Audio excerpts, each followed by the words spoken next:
பெரிய ஆர்டர் கோபி. பெரிய ஆர்டர் தான். ஆனா என்னப்பா, இது ஃபாரின் கம்பெனி. உன் பொருள் உண்மையாவே அவங்களுக்கு பிடிச்சு போச்சுன்னு வச்சுக்கோ, உனக்கு ஆர்டரும் குவியும், காசும் குவியும். ஃபாரின் ஆர்டருங்கிறது கரெக்டு தான்.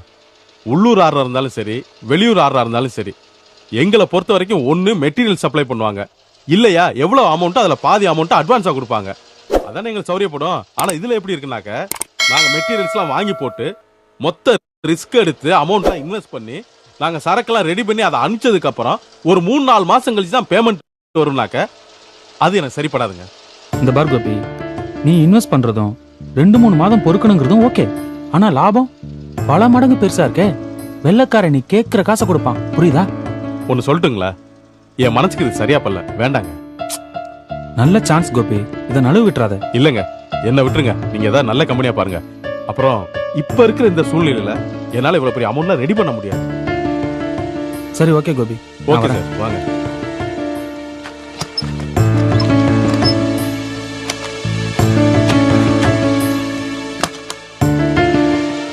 என்னடா இது, இவ்வளவு பெரிய நல்ல சான்ஸை மிஸ் பண்ணிட்டேன். பெரிய அளவில் லாபம் வருதுன்னா நாம பெரிய அளவில் இன்வெஸ்ட் பண்றதுனா தப்பே இல்ல. பெரிய லெவல்ல இன்வெஸ்ட் பண்றது தப்பு இல்லதான். இன்வெஸ்ட் பண்ண பணம் வேணும்ல. ஏது பணம்? என்னடா பொல்லாத பணம்? பிசினஸ் முக்கியமா பணம் முக்கியமா? பணம் போராட்டது பெரிய விஷயமா இது? விஜயோட நகை வீட்டில் இருக்கு, அதை எடுத்து அடமான நல்ல ஐடியா சொன்னா கேட்க மாட்டேன் நீ. ஆமா, உங்க நல்ல ஐடியா பத்தி எனக்கு தெரியாது. இது மாதிரி அண்ணியோட நகையெல்லாம் கொண்டு அடக்கடையில வச்சீங்க. இப்ப அன்னைக்கு அடிமையா சேவை பண்ணிட்டு இருக்கீங்க. கோபி, நீ கன்ஃபியூஸ் பண்ணாத. உன் அண்ணியோட அன்புக்கு நான் அடிமையான அந்த சந்தோஷ சரித்திரத்தை தயவு செஞ்சு தப்பா புரிஞ்சுக்காத. அவங்க அன்புக்கு நீ அடிமை, உன் அடுப்புக்கு அவங்க அடிமை. வாய்க்கு வச்சு சமைச்சு போற நீ கோபிக்கு விளக்கம் சொல்றியா?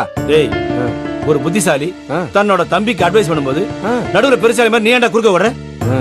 நான் பெருசாலி கூட ஒத்துக்கிற மாப்ள. ஆனா நீ புத்திசாலிங்கிற வாத்தியா, அதான் என்னால ஒத்துக்க முடியல. இருந்தாலும் உனக்கெல்லாம் எது பாருங்க, 2 பேரும் வெளில சண்டை போட்டு வச்சுங்களேன், எல்லாரும் பாப்பாங்க. வேடிக்கை பார்க்க நல்லா இருக்கும். போங்க.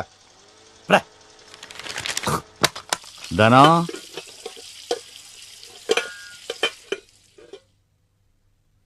தனா, வாங்க மாமா, வாங்க வாங்க. உட்காருங்க மாமா. எல்லாரும் நல்லா இருக்கீங்களா? நல்லா இருக்கேன் மாமா. உட்காருங்க மாமா, காபி போட்டு தரேன். இருக்கட்டுமா, நான் ஒரு முக்கியமான வேலையா வந்தேன். இந்த அப்பா வந்துட்டாரு. சம்பந்தியா, வாங்க வாங்க. நல்லா இருக்கீங்களா? நல்லா இருக்கிறேன். என்னது கையில? உங்க பேத்திகளுக்கு தான். நம்ம புடி. குடுங்கப்பா. நான் வரும்போது சொல்லிட்டு இருந்தீங்க போல் இருக்கு. அது ஒண்ணும் இல்ல சம்பந்தி, குழந்தைங்க 2ஐயும் கொண்டு போய். குழந்தைகளை கூட்டி போறீங்களா? எதுக்கு? உடனே கொண்டு வந்துருவேன். ரவிக்கு குழந்தைங்க 2ஐயும் பார்க்கணும்னு ஆசையா இருக்கான். என்ன மாமா சொல்றீங்க? சம்பந்தி, ரவி மாப்பிள்ளை எப்படி சொன்னாரு? ஆமா சம்பந்தி, அவன் குழந்தைங்களை பார்க்கணும்னு ரொம்ப வேதனையா சொன்னப்போ எனக்கு சந்தேகமா தான் இருந்தது. கூர்ந்து கவனிச்சப்போ அவனுக்கு நிஜமாவே குழந்தைகளை பார்க்கணும்னு ஆதங்கம் இருக்கு சம்பந்தி. மாமா, நான் சொல்றேன், கோச்சுக்காதீங்க. உங்க புள்ளைய நினைச்சா எனக்கு பைத்தியமே பிடிச்சும் போல இருக்கு மாமா. என்ன பேச்சு பேசுற நீ? சம்பந்தி, பேசட்டும் விடுங்க. தனம் சொல்றதுல நியாயம் இருக்குதானே செய்யுது. தனம், நான் கூட்டிட்டு போய் காட்டிட்டு உடனே கூட்டிட்டு வந்துருவோமா? சரி மாமா, ஆனா ஒத்தாள் நீங்க 2 புள்ளைய எப்படி தூக்கிட்டு போவீங்க? அப்படியா? பாரு, அதை நான் யோசிக்கவே இல்லையே. இருங்க மாமா. அப்பா, நீங்க மாமாவோட போங்க, குழந்தைங்களை காமிச்சிட்டு உடனே திரும்ப கூட்டி வந்துருங்க. என்னப்பா ஒண்ணுமே சொல்ல மாட்டேங்கிறீங்க? என்ன தானே எல்லாம் தெரிஞ்சு இப்படி பேசுற? ரவி மாப்பிள்ளை என்கிட்ட என்ன பேசுனா உங்ககிட்ட சொல்லியிருக்கேன்ல. சரோ மாமியார் கூட கோவத்துல அப்பப்போ என்கிட்ட என்னெல்லாமோ பேசியிருக்காங்க. இருந்தாலும் ரோசம் பார்க்காம நான் சரோ வீட்டுக்கு போயிருக்கிறேன். ஆனா ரவி மாப்பிள்ளை கிட்ட பேசின வார்த்தை என் முன்னாலேயே என் பொண்ணோட நடத்தைய பத்தி அசிங்கமா பேசியிருக்கேன். நான் எப்படி போய் அவர் மூஞ்சில மறுபடியும் முடிக்க முடியும்?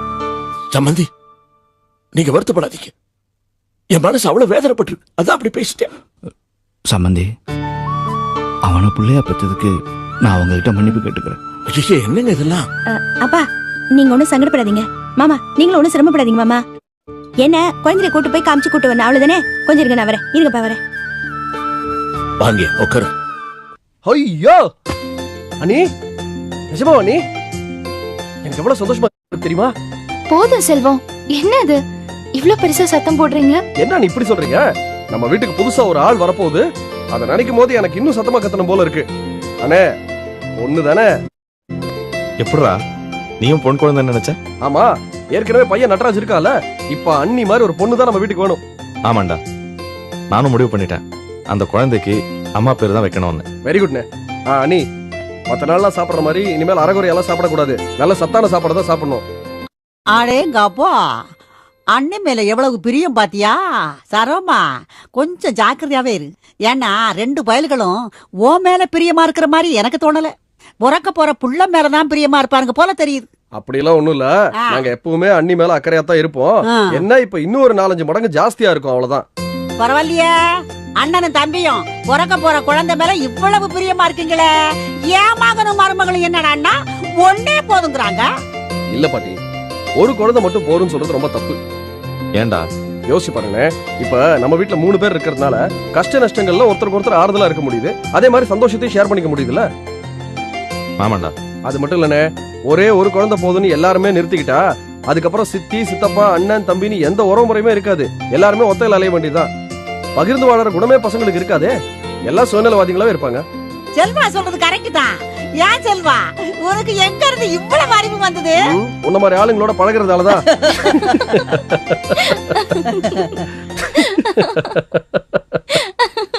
என்ன எல்லாரும் சிரிச்சிட்டு சந்தோஷமா இருக்கீங்க? வா சக்தி.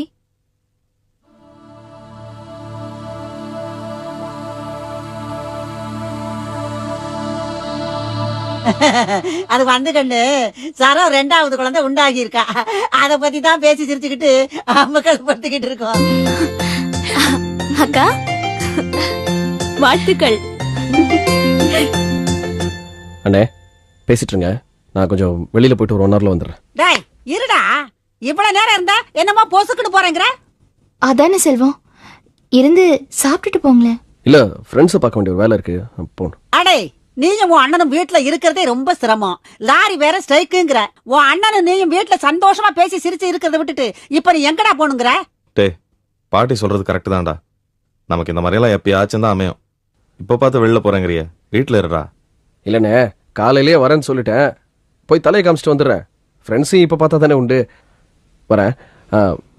வரும்போது வாங்கிட்டு வரமா நீ? இல்ல செல்வம், ஒண்ணு வேண்டாம். நீங்க சீக்கிரமா வாங்க, அது போதும். வர நீ.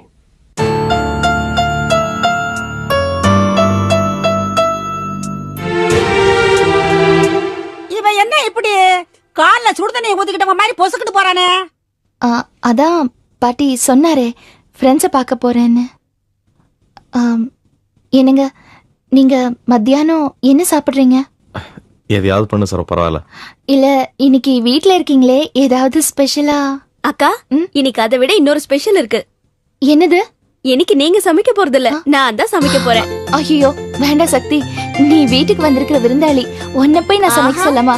வேண்டாம், அதெல்லாம் ஒண்ணு கிடையாது. இன்னைக்கு நான் தான் சமைக்க போறேன், நீங்க எல்லாம் சாப்பிட போறீங்க. சார் உங்களுக்கு சக்தி வேண்டாம். அதெல்லாம் ஒண்ணு இல்ல, சும்மா இருங்க.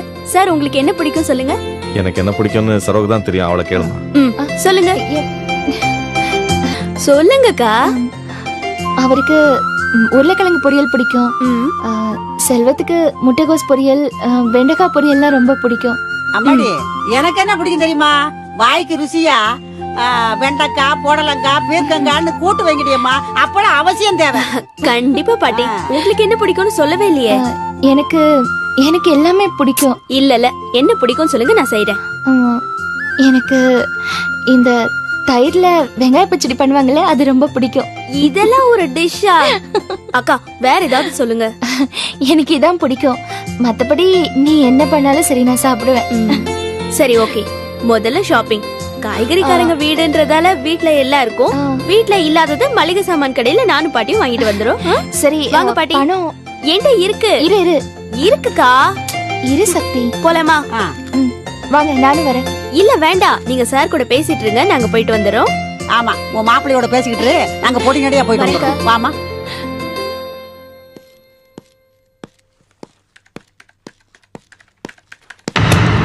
What nonsense? என்ன சார்? என்னம்மா இது? நான் உங்கள்கிட்ட வீட்டுக்கு கொடுத்த ஃபைலா இது? நடுவில் 8 பக்கத்தையே காணும். 3 மாசம் காண்டி சுத்தமா இல்ல. என்ன பண்ண நீ?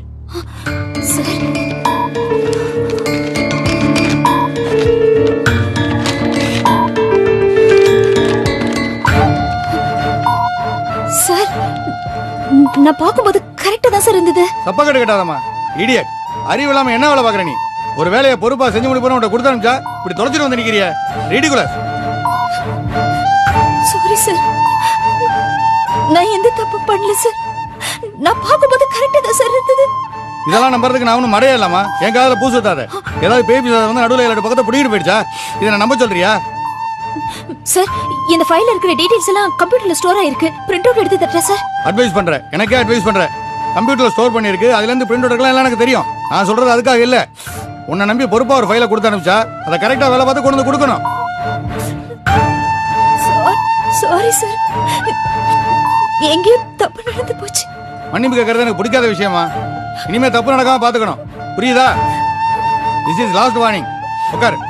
என்னங்க வெடிக்க போங்க, எல்லாரும் வேலை செய்யறத விட வெடிக்க பார்க்கறதா வேலையா போச்சு.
கொஞ்சம் அளவோட வாங்கு.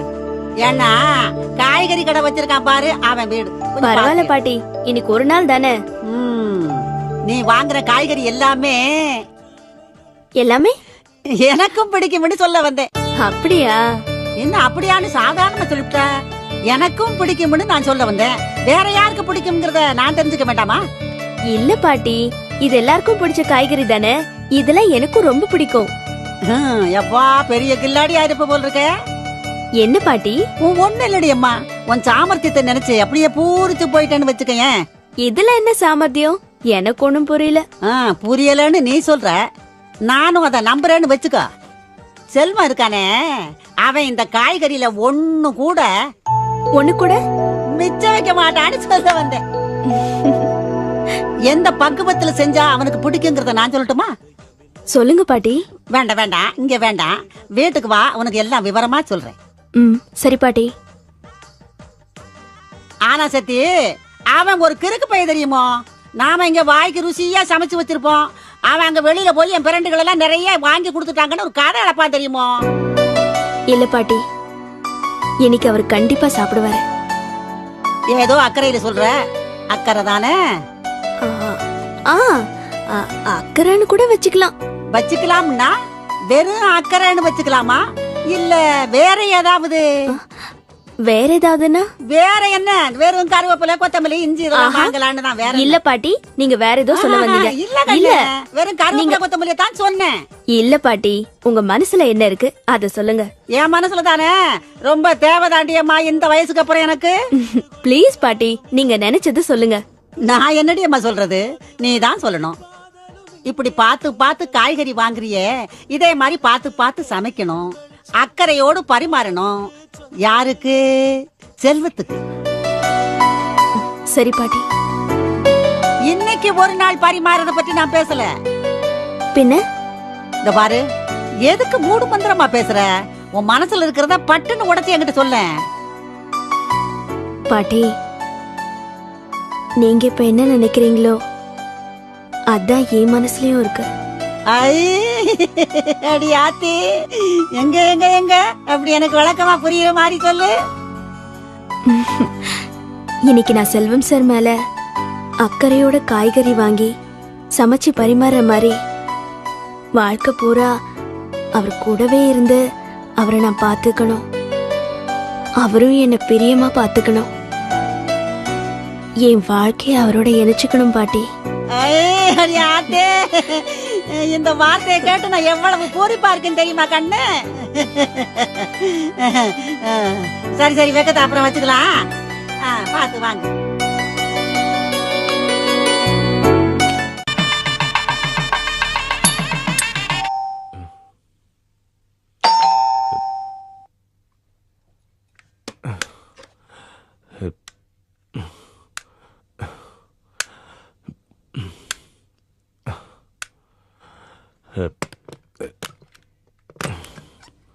போமா. வாங்க வாங்க வாங்க. ஏய் செல்லம், எப்படா இருக்க? என்னம்மா, எப்படி இருக்கீங்க? நல்லா இருக்கீங்களா? என்னம்மா சிரிப்பாரு, சிரிப்ப பாரு. மாமா, நீங்க சொல்லும்போது கூட நான் நம்பல மாமா. ஆனா இப்ப ரவி முகத்துல இருக்கிற சந்தோஷத்தை பார்த்தா எனக்கு நிம்மதியா இருக்கு. வாங்க உள்ள வாங்க.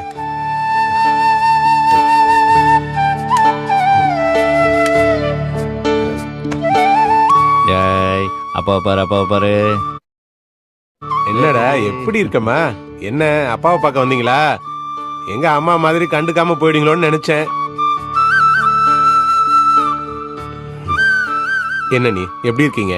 போஸ் சகல் எப்படி இருக்காரு? நல்லா தானே இருக்கீங்க? அப்புறம் என்ன, சந்தோஷமா சொல்ல வேண்டியது தானே? நீங்க தான் எங்களை வந்து பார்க்க மாட்டேங்கிறீங்க.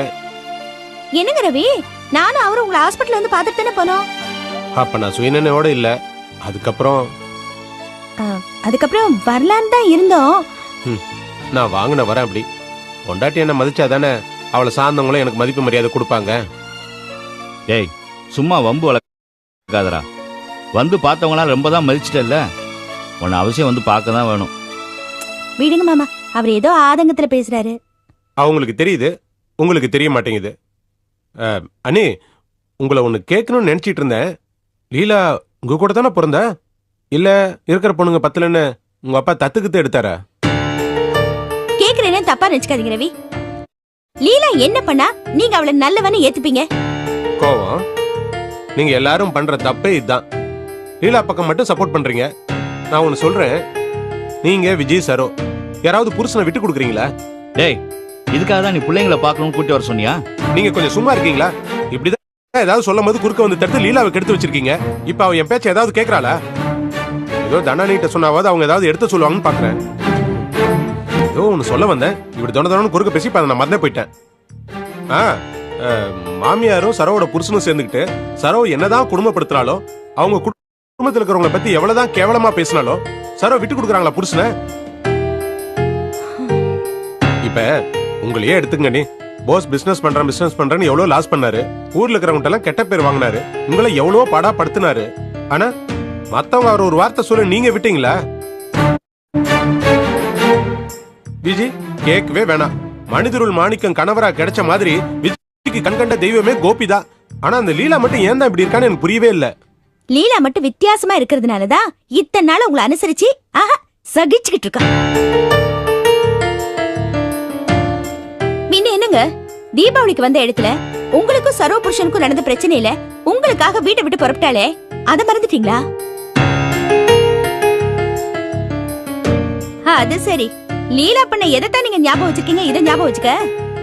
ரவி, ஏன் தங்கச்சிங்கிறதுக்காக சொல்லல. நீங்க என்ன புண்ணியம் பண்ணீங்களோ தெரியல, அவ உங்களுக்கு பொண்டாட்டி அமைஞ்சிருக்கா. இத நான் சொல்லணும்னு கூட இல்லைங்க. நீங்க விருப்பு இல்லாம தனியா உட்கார்ந்து யோசிச்சு பாருங்க. சத்தியமா உங்களுக்கு இது புரியும். என்னத்தையும் சொல்ல வந்தேனே. நீங்க சொன்ன மாதிரி எங்க வீட்டுக்காரங்க பத்தி, அவங்களோட குறைகளை பத்தி வரிசையா பட்டியல் போட்டீங்க. ஆனா அதே சமயம் அவங்க மட்டும் இல்ல, ஊர்ல இருக்கிற மொத்த ஆம்பளைங்களோட குறையையும் சித்திரவதையையும் ஒரு பக்கம் வச்சு மறுபக்கம் உங்களை நிறுத்தினா கூட உங்க பக்கம் தான் தராசு தட்டு இறங்கும். ஏன்னா அத்தனை கனமானது உங்க சந்தேக புத்தி.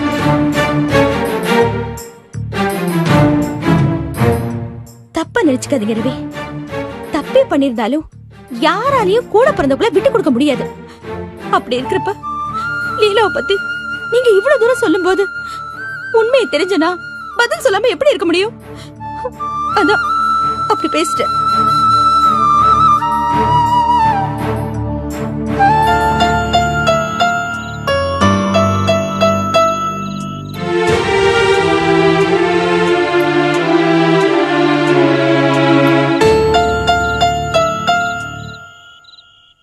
இந்த செல்வம் பையன் ஏமா இப்படி பண்றான்? மத்தியானம் சாப்பாட்டுக்கு கூட வரலையே.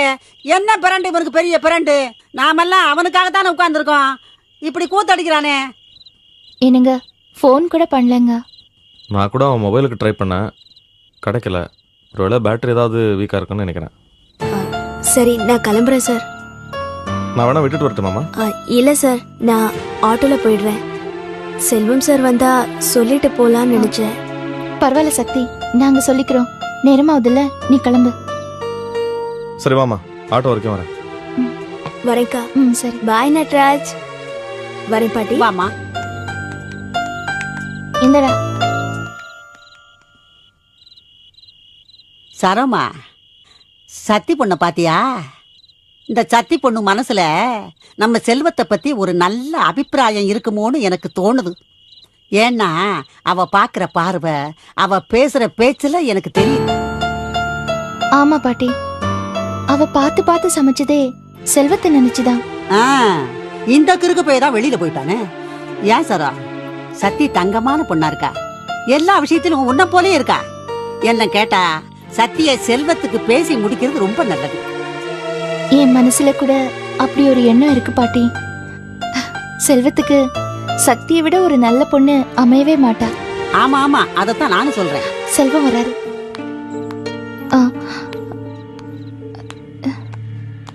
டேய் நில்லுடா. எந்த ஒரு காட்டு போயடா நீ? எப்ப போன, எப்ப வர்ற? எங்களெல்லாம் என்ன நினைச்ச? முட்டாள்னு நினைச்சியா? எதுக்கு இப்ப கத்திக்கிட்டு இருக்க? டயர்டா இருக்கு எனக்கு. இவர் அப்படியே ரெண்டு ரெண்டா வெட்டி போட்டு முறிச்சிட்டு வராரு தோற. அண்ணி உள்ள வந்து சாப்பாடு போடுங்க நீ. ஏய், நான் கேக்குற கேள்விக்கு பதில் சொல்லிட்டு போடா. எனக்கு பசிக்குது, சாப்பிட்டுட்டு வந்து பதில் சொல்றேன். நீங்க வாங்க நீ. வா.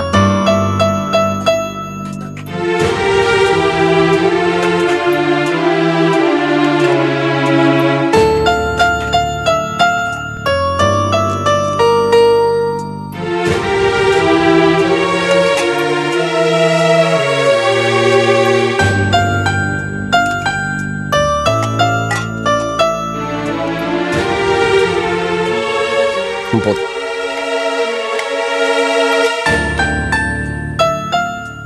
போதும்.